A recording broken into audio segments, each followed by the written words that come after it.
चांद देख के रोजा रखने का हुक्म है, देख के इफ्तार करने का हुक्म है। गलत हो रही है। जब एक तरीका पहले से चलता आ रहा था रुयत का, देखो कैलकुलेशन के जरिए चांद के बारे में एक्यूरेट फैसला करना मुमकिन ही नहीं है। लोग हमें पता है क्या कहते हैं कि माहिरीन फल्कियात से पूछो। अब साइंस ने इतनी तरक्की की, आप माहिर फल्कियात से पूछेंगे वो कहेंगे कैलकुलेशन का तरीका सही है ही नहीं। खुद माहिर फल्कियात नहीं मानते इस निजाम को। वजह उसकी क्या है मैं अब आपको बताता हूं। देखिए चांद की एक उम्र ऐसी होती है, इतना बारीक होता है कि माहिर फल्कियात कहते हैं नामुमकिन है कि नजर आ जाए। वो क्या कहते हैं, नामुमकिन है कि नजर आ जाए। तो इसमें तो आपने कैलकुलेशन की कि कल ईद नहीं होगी, क्योंकि चांद नजर आने का इम्कान है ही नहीं। एक चांद की जिसामत ऐसी होती है जिसमें माहिर फल्कियात कहते हैं 100% नजर आएगा, 100% क्या होगा, नजर आएगा। यहां आपने माहिर फल्कियात से मदद ले ली कि भी कल लाजमी ईद है, लेकिन एक सिचुएशन ऐसी होती है जो ज्यादातर होती है। तो माहिर फल्कियात कह रहे थे पता नहीं आ सकता है कि नहीं आ सकता, तो यहां तो फिर देखने ही पर होगा ना। माहिर फल्कियात खुद कंफ्यूज होगा, तो कैसे फल्कियात की रोज से आप कैलेंडर बना के पूरे साल का वो चला सकते हैं, ये मुमकिन ही नहीं है। तो जिन मुल्कों ने ये किया है उनमें बड़े मसाइल होते हैं। उनमें बाज दफा ये होता है कि कल ऐलान हो गया ईद है और ईद गुजरने के बाद, मगरिब के बाद भी चांद नजर नहीं आया होता। ये दर्जनों दफा हुआ है, मेरी अपनी जिंदगी में हुआ है। मैंने खुद फोन कर करके लोगों को बताया कि यार आज ईद का दिन है,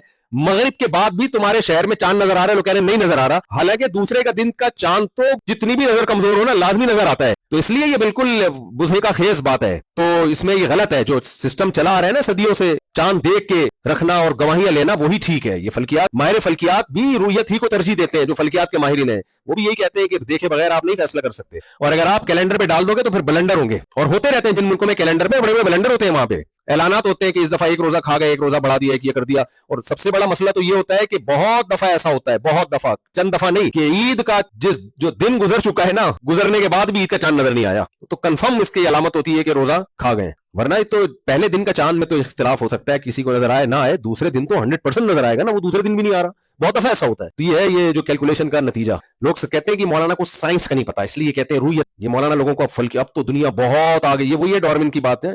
साइंस कहती है भाई, साइंस को डेप्थ में जाके देखोगे, साइंस कभी नहीं उस थ्योरी को मानेगी। वो कहती है चेंजर के बगैर चेंजिंग नहीं हो सकती, तो क्रिएशन का अमल खुद बहुत कैसे हो गया। तो साइंस के लिए भी खोपड़ी चाहिए ना समझने के लिए, ऐਵੇਂ फेंकते रहो तो कोई कुछ है ही नहीं, कुछ साइंस से कुछ साबित हो। तो माहिर फल्कियात ही ये कहते हैं कि कैलेंडर पे नहीं हो सकता। कैलेंडर से मदद ली जा सकती है, मदद ये ली जा सकती है, वो कितनी, कि माहिर फल्कियात से पूछ लिया जाए कि इम्कान भी है। माहिर फल्कियात बता देंगे नामुमकिन। इतना बारीक होगा कि अभी तक कोई ऐसा तुर्रम खान पैदा ही नहीं हुआ जिसकी आंखों में कोई खुर्दबीन ऐसी लगी हुई कोई चांद देख ले। तो हम पहले से फैसला कर लें भाई, माहिर फल्कियात ने कह दिया चांद नजर आने का कोई इम्कान नहीं है, जो कहे कि नजर आए उसको जूते मारो। ऐसा भी होता है, कोई इम्कान नहीं होता, खाम हमें 25 आदमियों ने देख लिया, 30 आदमियों ने देख लिया, उनको उल्टा लटकाओ, जब इम्कान ही नहीं था तो नजर कहां से आ गई। इसी तरह माहिर फल्कियात से मदद भी ली जा सकती है, वो बता देंगे 100% नजर आएगा। तो पहले से ऐलान हो सकता है भाई देखेंगे और नजर आएगा लाजमी। लेकिन ज्यादातर होता क्या है, माहिर फल्कियात कहते हैं भाई पता नहीं, चांद ना इतना बारीक है ना इतना मोटा है, कुछ हम फैसला नहीं कर सकते। चांद के वजूद पे तो हुक्म का मदार रख ही नहीं सकते।